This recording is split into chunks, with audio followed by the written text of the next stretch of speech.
झोपेतून उठला आणि पाय फरशीवर ठेवला की पाय घसरून पडता पडता राहिले.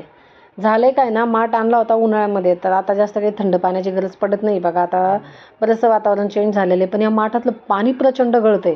तर सकाळी सकाळी असं डोकं खराब झालं ना, पडता पडता मी राहिले आणि रोजचा प्रॉब्लेम झाला आहे हा पाण्याचा. आता म्हणलं ना, माठ ठेवून द्यायचा आणि डायरेक्ट जो जार आणू का प्यायला, तो जार ह्या जारमध्ये ओतून द्यायचा.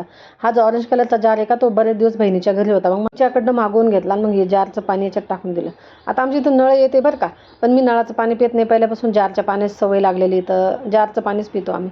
त्यानंतर आता याला काय करते, धुवून धावून येणं ठेवून देते. म्हणतात पालथा माठ दारात ठेवू नये, पण आता याला ना व्यवस्थित ठेवून देते, कारण की पुढच्या वर्षी कामं येईलच ना तो.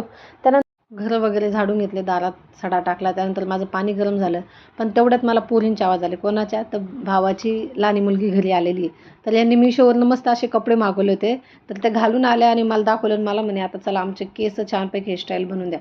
पण म्हटलं थांबा, माझी आंघोळ बिंघोळ होऊ द्या, मग आपण मस्तपैकी केस वगैरे इचरू. तर इथं बघू शकता यांची धिंगाणा मस्ती कशी चालू होती.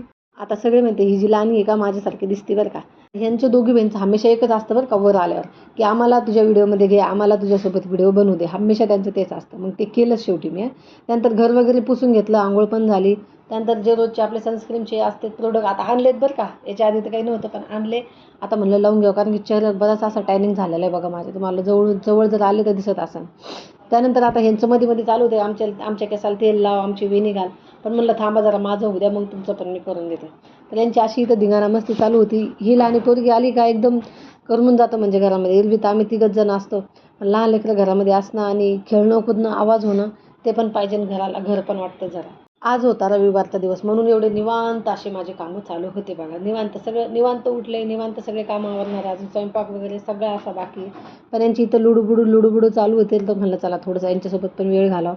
तेवढंच करमणूक होऊन जाते, त्यांचाच तेवढा वेळ पण आपल्यासोबत चालला जातो आणि शेवटी मुलांनाही छान वाटतं बघा. बाय.